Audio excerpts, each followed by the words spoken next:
Un avion américain vient d'atterrir Kinshasa. Par rapport au dossier Kabila, rien ne marche entre les Américains et Kabila.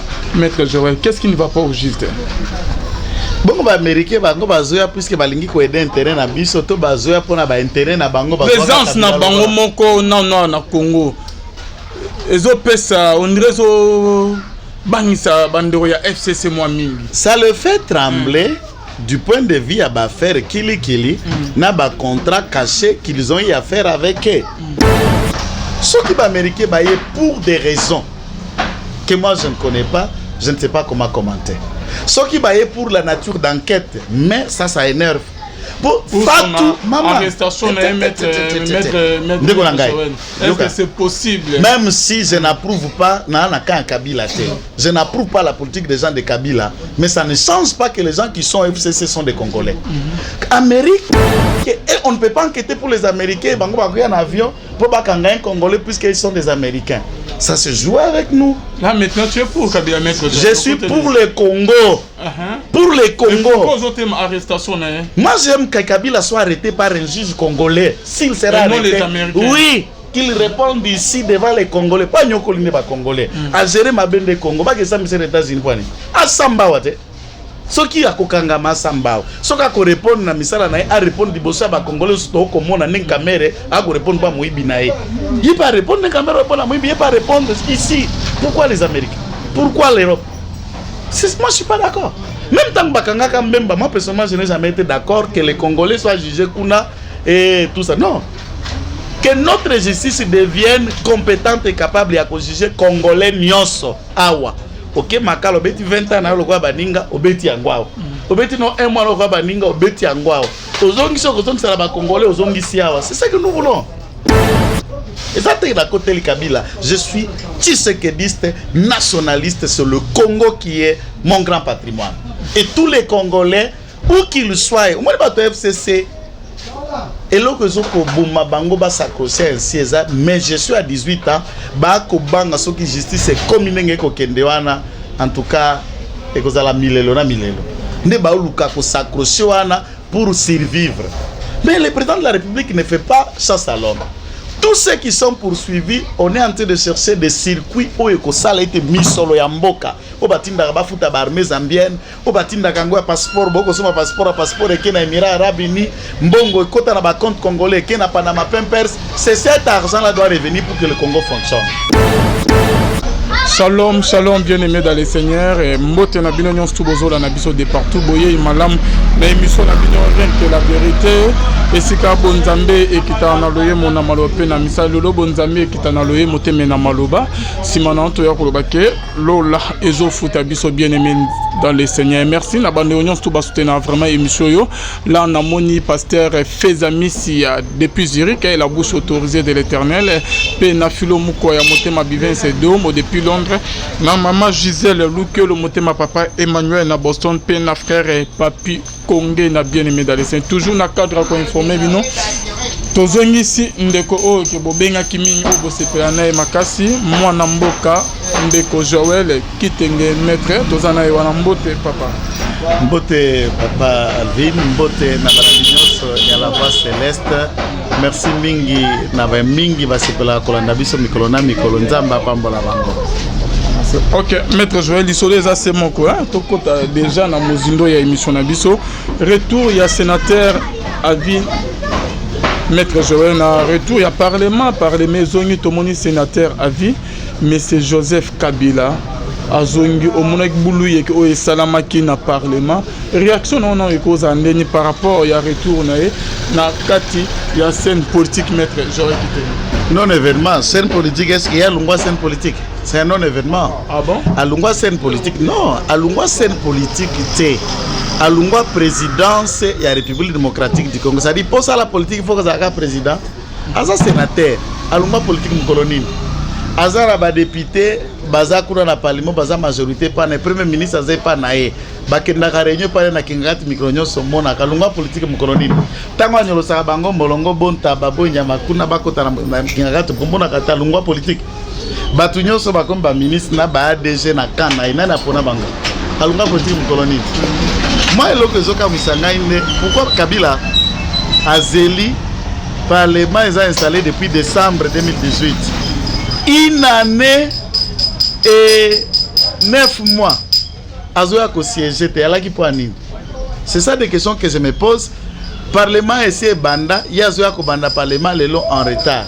Eza volonté naie, eza choix naie puisqu'il y a zali sénateur viageur. Ça veut dire fonction naie wana ezali à libela na libela aussi longtemps que aza. Mais en tout cas, eza signe moko malamu puisque na mboka oyo tosi tozala na président de la République en fonction, na ex-président aza vivant, mazalaki na sénateur. Sur le temps quand en 67, quand Mobutu a renversé Papa Kasavubu, Kasavubu est resté comme ex-président de la République, démocratiquement élu, renversé par un coup d'État, a Ekokufa plus tard, après que Mobutu soit au pouvoir après des dizaines d'années dans maladie. A Kufa le même jour, Ekokufa na bomba na maladie plus tard. Alors nous reconnaissons que ça aurait été une occasion pour lui de permettre à ce que Kasavubu se retrouve au Parlement congolais à ce titre-là, mais le régime de Mobutu était ce que cela a été. Les autres côtés dans la liste, il y a des Béninois, il y a des Sud-Africains, il y a des Ghanéens, puisqu'il y a des Mathieu Kirikou, il y a des Boniaï qui étaient là même cette semaine, il y a belle famille à président Sassou. Kuna Tozana Ramaphosa, Jacob Zuma, Tabumbeki, Nelson Mandela, paix à son âme, qui est mort, mais qui sont des ex-présidents. On a John Kufuor ou les restes. Même ici, dans Nigeria, on a Goodluck Jonathan et Amadou Yaradua, ils sont là. Goodluck est là. Et même quand on a débat, ils allaient à coup d'état dans Mali pour la Kosololisa. Donc, et pas la mission au Congo, c'est une première. Maintenant, une première en Afrique. Non, une première au Congo, de voir quelqu'un qui na Kinshasa na pouvoir par les armes, na ba Rwandais.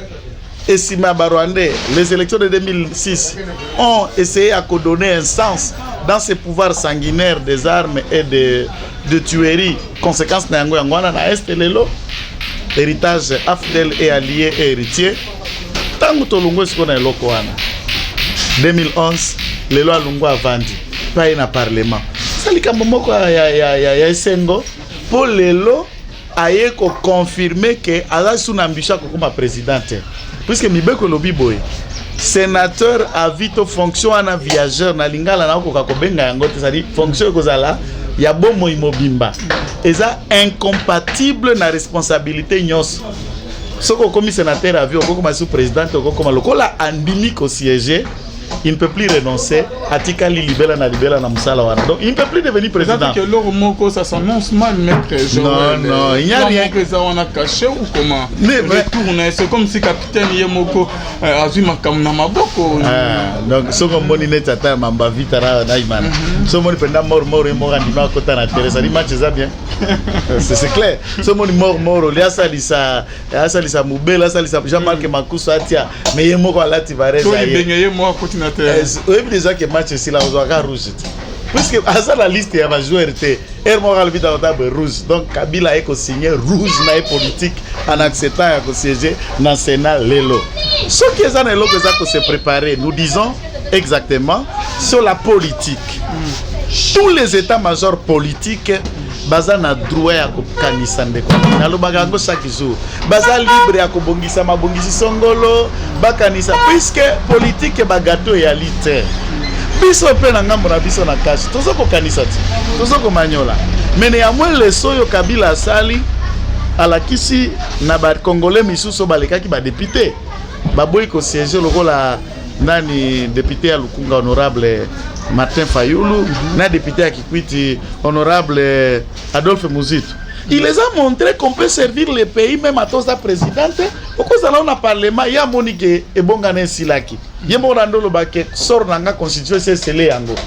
Et comme ce qu'on a niveau à sort constitution, il ne peut plus se représenter après une fois renouvelable. À Monique Kosunga Mboka et na Sénat, comme ça une expérience sur le président de la République a Pesaka Makanisi, Mboka Tambol. Fayulu pe yemoko na boule na ye. Ayebaki ka koza la présidente. Mon cher, vous pouvez imaginer aux candidat président de la République au TP Bonga na Assemblée nationale.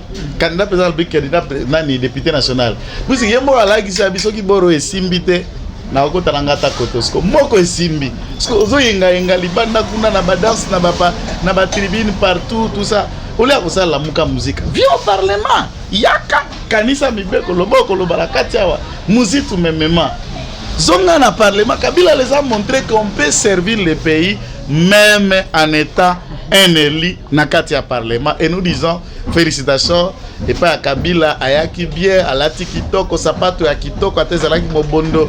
En tout cas nous félicitons son retour. Merci beaucoup maître Joël Kitenge.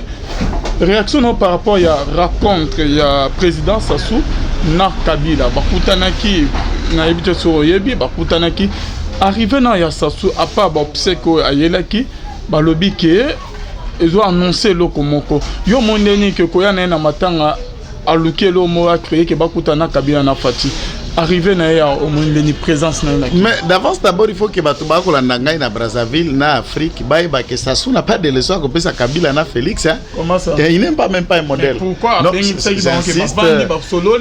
c'est comme ça mais là qui est message mon copain akoki comme un message par le fait c'est le tout dernier dictateur en Afrique centrale après Paul Biya ndeye wana 38 ans il est sous ça na ba trentaine c'est na lu bana sens wana démocratie kuna na Brazzaville je ne connais pas opposants sont enfermés arrêtés torturés condamnés même presse ndenge za kolobao yo kanisi ba chaîne lokola va céleste za Brazzaville lokozwa ngubu a film pote.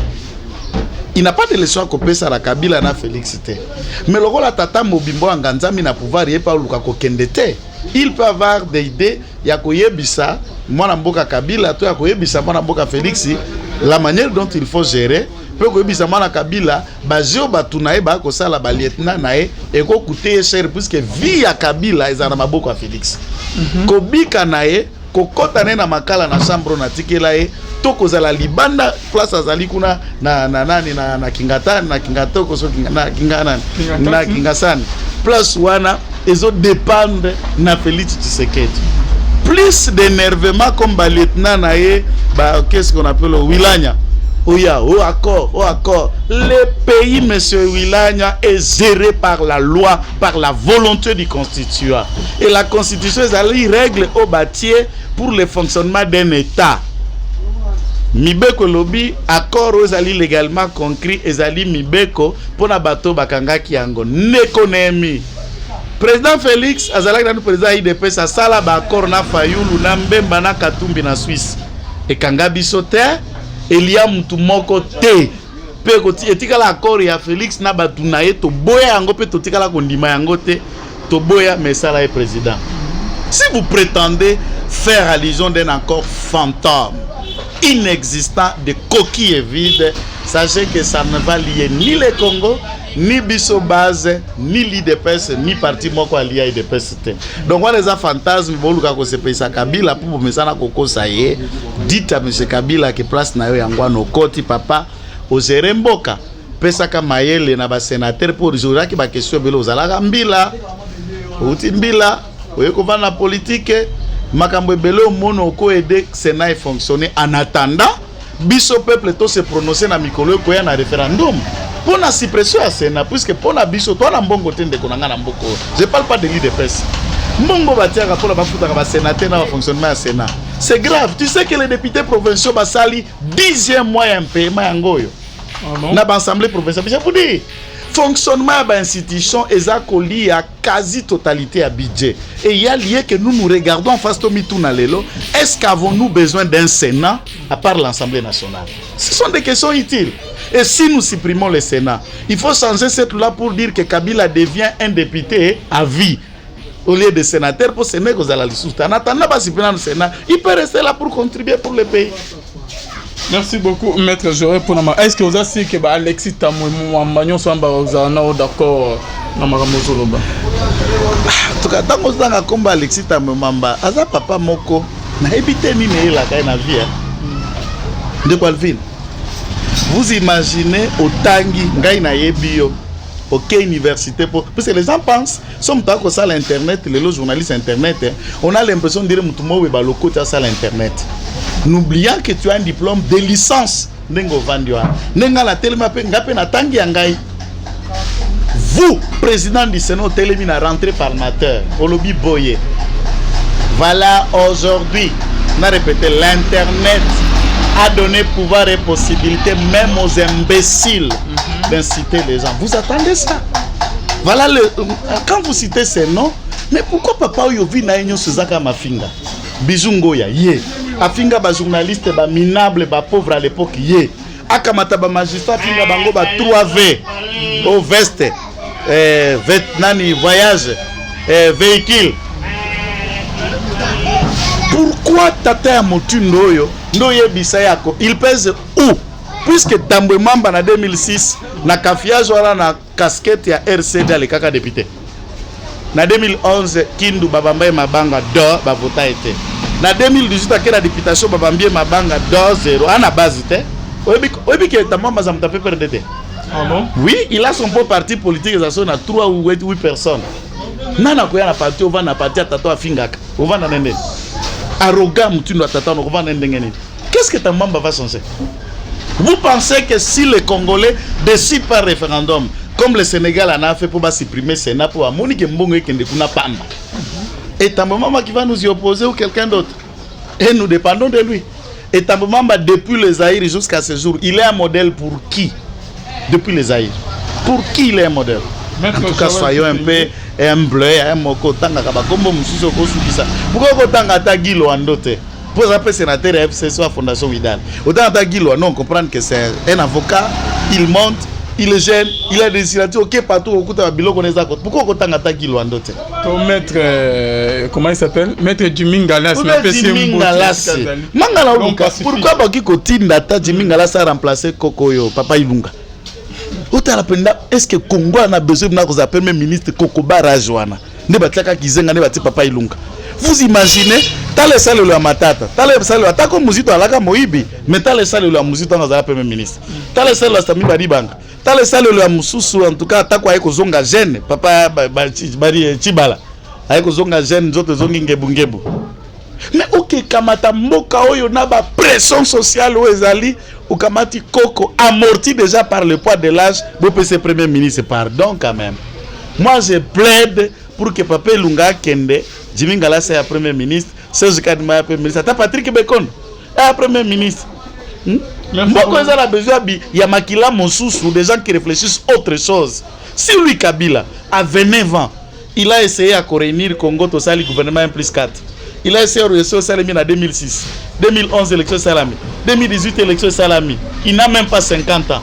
Ça montre qu'un jeune peut faire mieux, non? Pourquoi vous avez dit que Pépé Ilunga? En tout cas, Pépé Ilunga, attends, vous avez démissionné. Vous avez invité na bimi nangai. Eh! Maître Jean par rapport à l'information, il paraîtrait, Bandero Bazola n'a bien conditionné, Maître Joël. Un avion américain vient d'atterrir Kinshasa. Par rapport au dossier Kabila, rien ne marche entre les Américains et Kabila. Maître Joël, qu'est-ce qui ne va pas au juste? Bon, les Américains, puisque les aider intérêt na biso to bazoya pour na intérêt na bango présence na bango moko na Congo. Ezopesa on dirait zo bangisa bandero ya FCC moi mingi. Ça le fait trembler. Du point de vue à faire Kili n'a pas contrat caché qu'ils ont eu à faire avec eux. Mais moi je suis tisséquediste, nationaliste. Et là on a ajouté les sources. J'aime les Congos et les Congolais. Je ne souhaite jamais l'intérêt à aucun étranger, américain soit-il, français ou européen soit-il, avant l'intérêt à Congolais. Parce que tu as pression puisque Bateye alongola loboko ya kotia moninga bakal pour la gestion bakal nde ba kotia ya koyoka te. Okomona sala neta zongi simaneti moi inda ebelo kote atindi skoyo ba lieutenant na ese peut-être c'est Chadare, peut-être c'est Wilanya, c'est peut-être c'est quelqu'un d'autre ba bimina ba discours incendié. Mikolo comme lieutenant kaka nani o tipo na papa na no o la msusoyo. O azwaki lupanga moki babaka biloko libanda. Ngoi Kassange. Le corps comme un lieutenant Ngoi Kassange. Donc tout ça, ça n'aide pas le pays, ça n'aide pas les Congo à avancer. Si vous regardez, j'ai toujours dit cette histoire, chaque jour, Batubayo Kakango Mabo comme corrompu.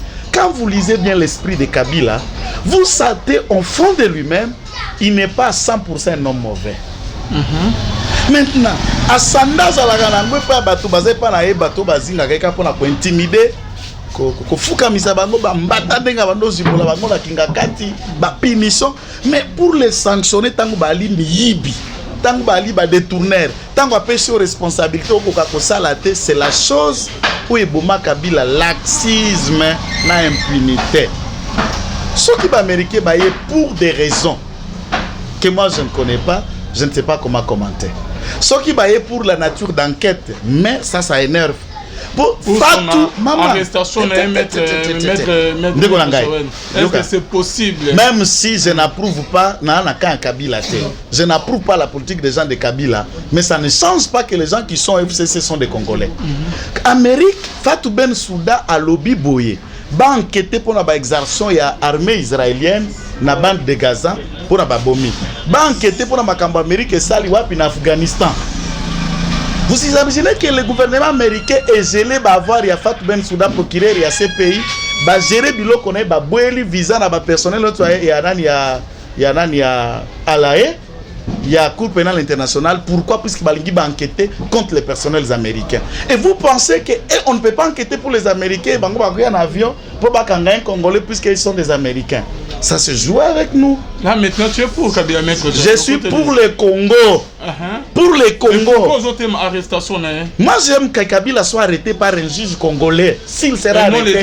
Oui. Qu'il réponde ici devant les Congolais, pas Nyokoline ba Congolais. À gérer ma bende Congo, pas que ça me les États-Unis poani. À Sambawate. Ce qui a kokanga ma Sambaw. Ce qui a répondre na misala na a répondre dibosa ba Congolais sto ko mona nen camere, a ko répondre pas moyibi na e. Il pas répondre na caméra pas na moyibi, il pas répondre ici. Pourquoi les Américains? Pourquoi l'Europe? Moi je suis pas d'accord. Même tant bakanga kambemba, moi personnellement je n'ai jamais été d'accord que les Congolais soient jugés kuna et tout ça. Non. Que notre justice devienne compétente et capable de juger Congolais nyonso awa. Ok, makalo beti 20 ans na lokwa baninga obeti yangwao. Obeti no 1 mois lokwa baninga obeti yangwao. Ozongi soko sala ba Congolais ozongi siawa. C'est ça que nous voulons. Et ça t'es la côté Kabila. Je suis tshisekediste, nationaliste, c'est le Congo qui est mon grand patrimoine. Et tous les Congolais où qu'ils soient, au moins bato FCC et là que zoko boma bango ba s'accrocher ainsi mais je suis à 18 ans ba ko banga soki justice est communenge ko kendewana en tout cas et que la milelo na milelo ne ba luka ko s'accrocher wana pour survivre. Mais le président de la République ne fait pas chasse à l'homme. Tous ceux qui sont poursuivis, on est en train de chercher des circuits où ça a été mis solo ya mboka. Au batinda ba futa ba armée zambienne, au batinda kango ya passeport, boko soma passeport et que na Émirats Arabes Unis, mbongo kota na ba compte congolais, que na Panama Papers, c'est cet argent là doit revenir pour que le Congo fonctionne. Vous imaginez que une entreprise comme Regal, depuis qu'elle est créée en 2011, doit en termes de taxes, de droits, d'impôts et de déclarations douanières 800 millions de dollars à l'État congolais. 800 millions de dollars à l'État congolais. Oui, mais quand on a balabala à Kobanda, asphaltage à Kobandawa, tete Lubumbashi. Tigoma na 800 millions de dollars. Asphaltage, je dis bien. Macadam, au tiers voiture, non, on a toqué Lubumbashi na voiture. Puisque ça a existé à l'époque, il y a Balumumba, il y a Moutoukana, il y a Moutoukana, voiture, il y avait 8. Balabala, nous sommes allés. Il faut y travailler. Si on fait les choix entre politiques ou hommes d'affaires, tous les politiques sont hommes d'affaires. Les entreprises, les sous-traitances, bango na bango. Comment on est qui ça c'est à Robé? C'est tant qu'il m'bouta à l'Ongola Kapouk, l'Union européenne a géré pour la gestion à des déchets na poubelle na Kisasa, avec au pesa moi na Yannick. Tant qu'on appelle ça je sais pas Yannick, vous connaissez la suite, n'est pas poubelle et tonda et l'impunité. Patrick, hein? Yannick, les qui a Patrick. Okay. Yannick n'a que gestion il y a biloko il y a poubelle. Donc vous imaginez que on veut toujours ce comme on est entreprise moi si. J'ai vu dans la cour constitutionnelle là on va lever la caméra. Papa Luamba président de la cour constitutionnelle. Restaurant au bayaka ko livrer biloko pour na ba agent ba personnel ba greffier ba personnel ba kolia biloko. Moi si à Papa Luamba s'il vous plaît qui tient les restaurants de la cour constitutionnelle, mutu kona ke lambaye ko livrer. Donc on veut contrôler les tout. On est président de la concours constitutionnel et même malé ouais Seigneur va te balayer à place on est fait à la masse, on est fait à la moine, on est fait à la semec. C'est cet état que nous ne voulons pas. Il faut donner l'occasion à tout le monde. Na biso bebana babola, obokola, bobotangi na teti, bapesi ope couloir. Na baono batanga na Kuala Lumpur, oba otape na Sorbonne, bapesi bango pe couloir. Tukuta ni biso c'est le Congo qui nous unit.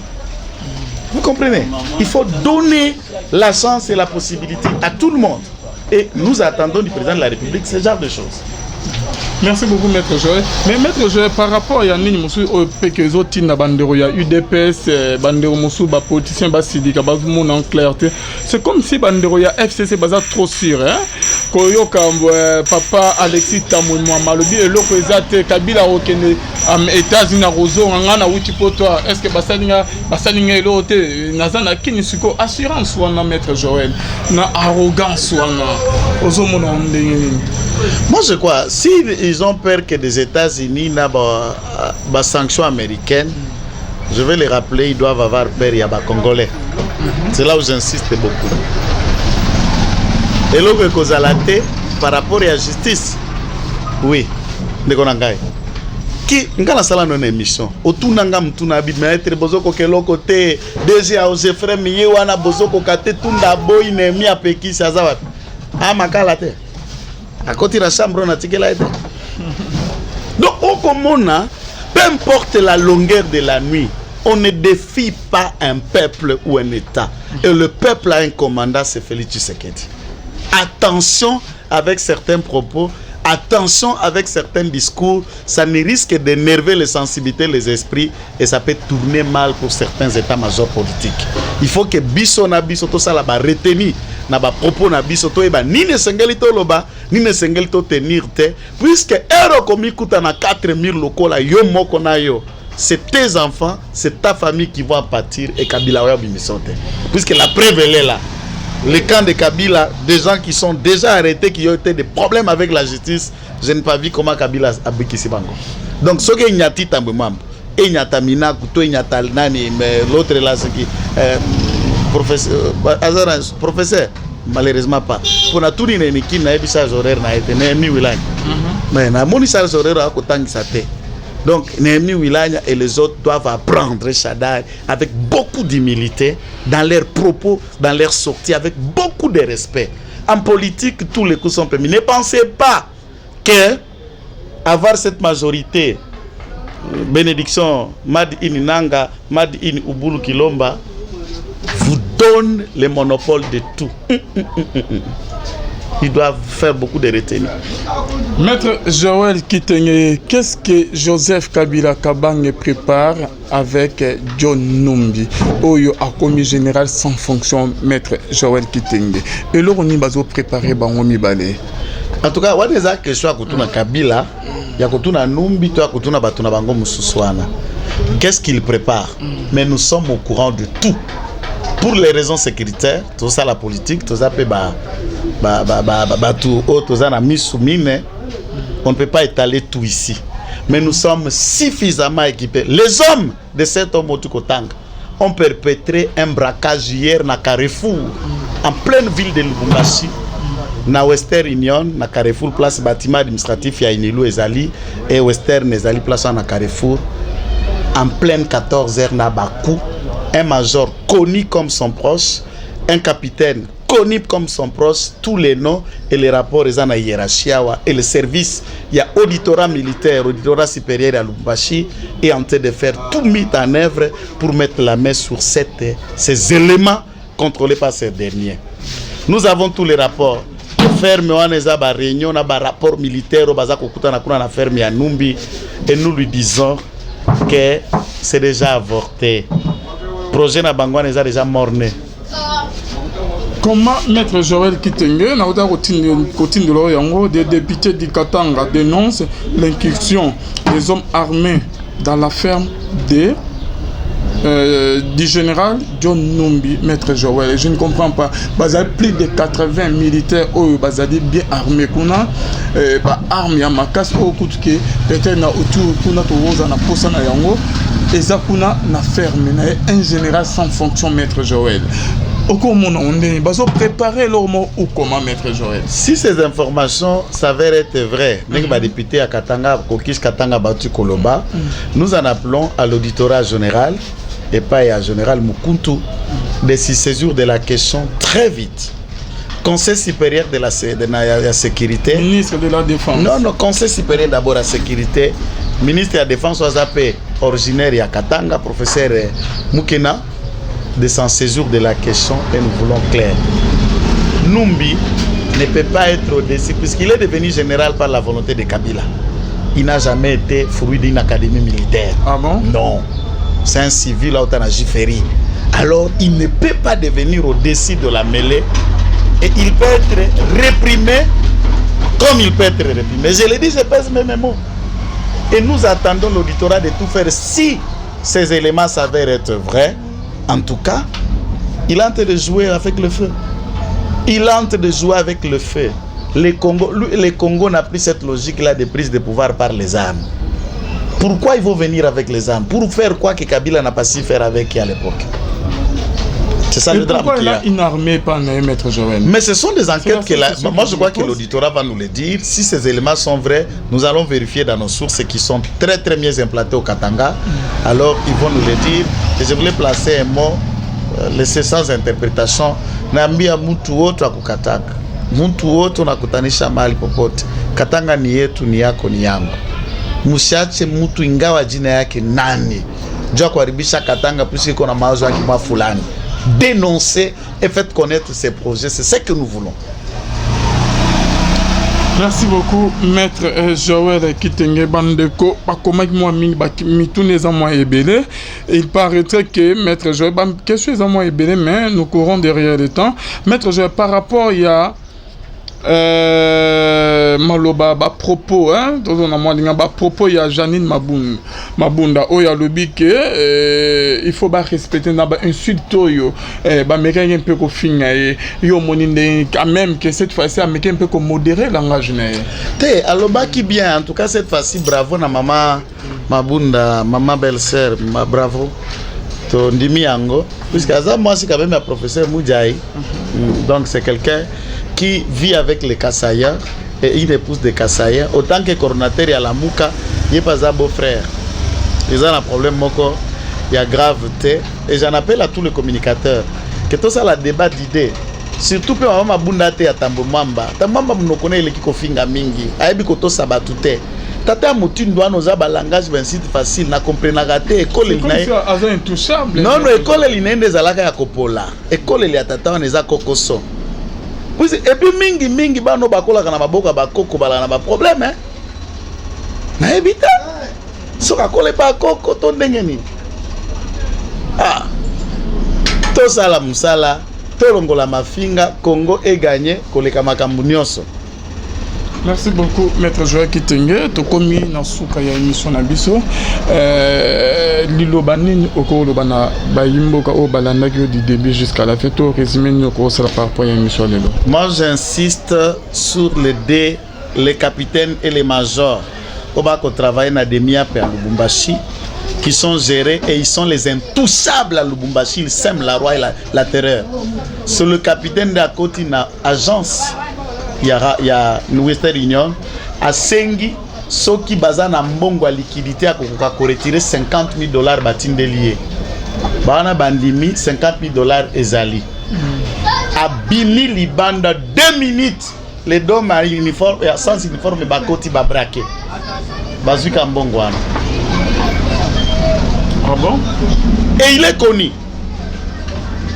Natangina nous comboter puisque rapport il faut qu'il y ait une hiérarchie. Nous avons nos sources, on a informé la hiérarchie, auditorat, ministre de l'Intérieur, ministre de la Défense, na conseil supérieur de la sécurité. Et il travaille sur la bénédiction d'un major de l'auditorat et il ferme la terreur à Lubumbashi. Il sème la terreur à Lubumbashi, major wana ya nani ya Demia, non capitaine wana. C'est eux les commanditaires, il y a braquage de Salabina Carrefour.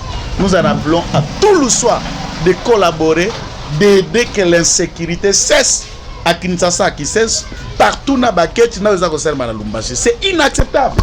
C'est inacceptable. C'est inacceptable. C'est ça mon mot de la fin. C'est cela mon mot de la fin. On ne peut pas être militaire ou agent de sécurité et vous devenez un agent d'insécurité. Et vous êtes payé par l'État. Ces gens méritent une condamnation, même une pendaison publique quand on aura mis la main sur eux. Qu'on les pende en public. Merci beaucoup, Maître Joël Kitenge. C'est la fin de notre émission. Lilobana Bandeko Bazola Nabiso par rapport à la situation de votre travail. En tout cas, Lilobezaka Kande Kofinga. En tout cas, les messages que ça va finir fort. En tout cas, c'est peu là qui n'a ma finger pour ça qui l'a fait passer. C'était vraiment encourageant. Même il y a moins ma finger, on sait découvrir Nani na ma finger.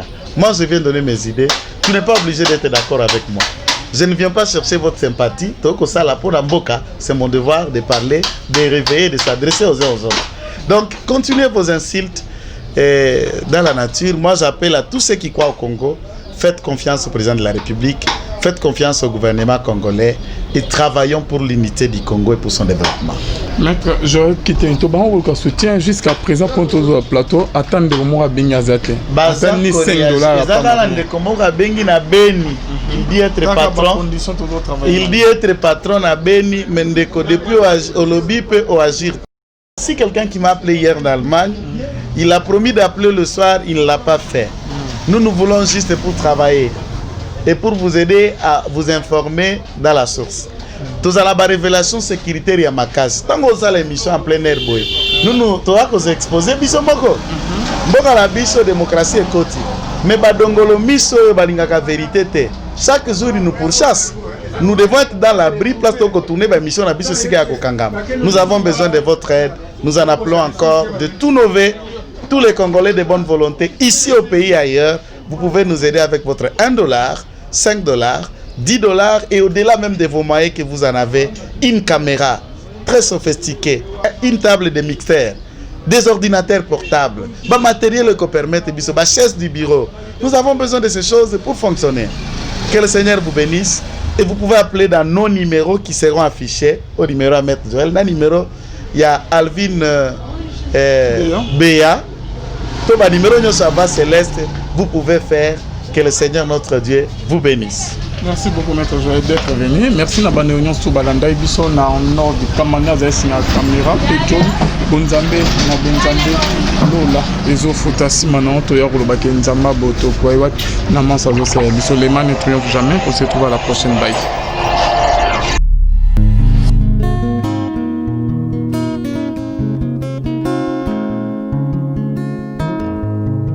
Le temps passe. Et ne s'arrête jamais.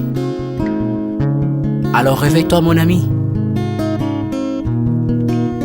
Et tout ce qui nous quitte chaque jour, laisse que cela nous serve de leçon. Car à chacun son jour, à chacun son tour. Peut-être demain sera ton tour. Alors réveille-toi et prépare ton âme. Car un jour. Oh, oh, oh. Hey. Oh, oh, oh, oh. Hey.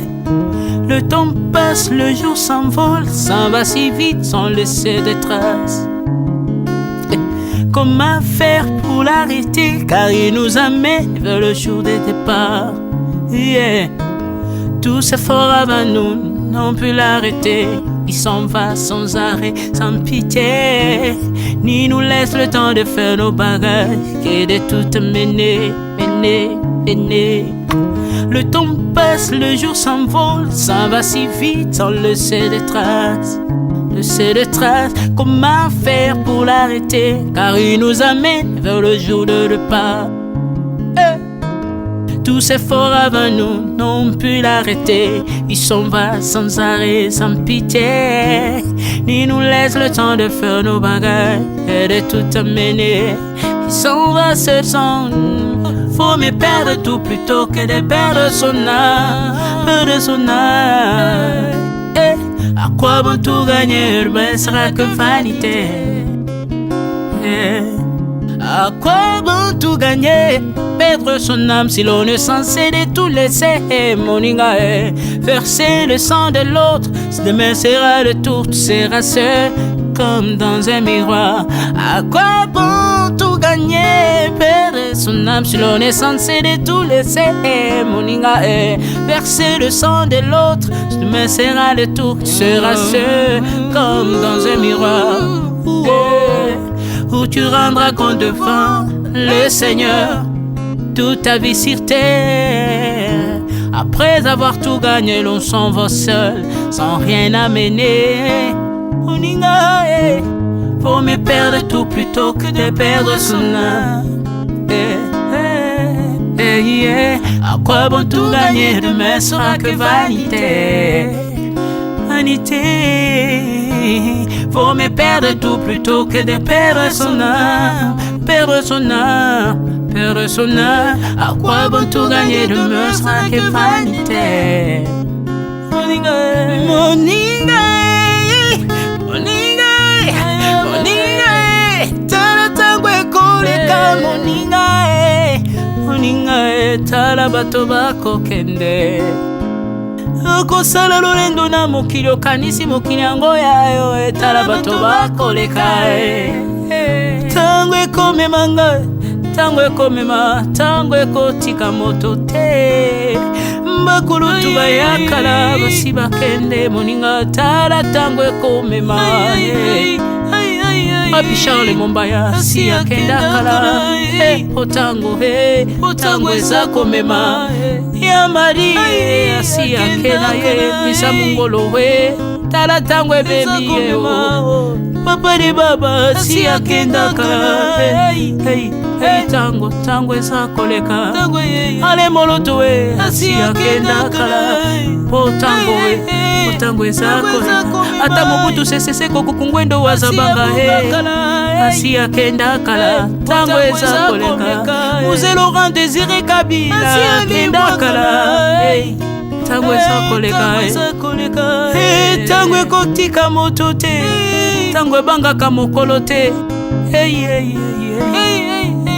Liwa bangaka mokolo te, abangaka peleki te, abangaka moto mbongo te, yokaka pe mobola mawa te. Liwa tango ayaka amemaka moto nyonso moto nyonso tango ekoleka. Lengela bomoi na yo epana yawe.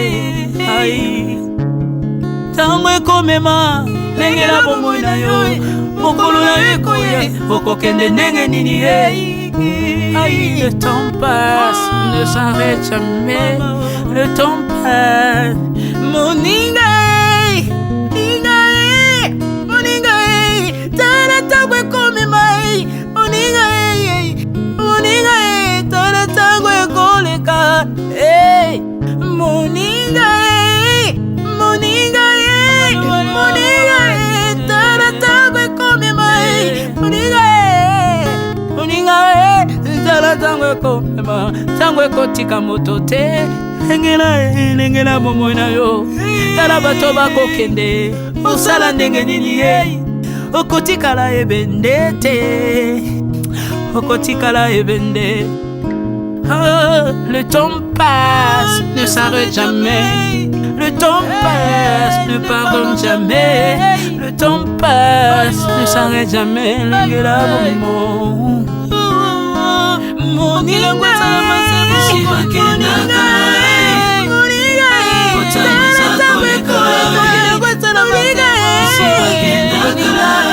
tala tango ekoleka.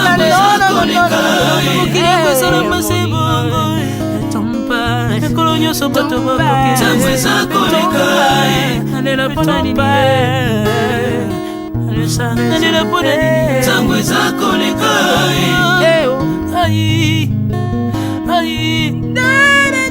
Tango eza koleka.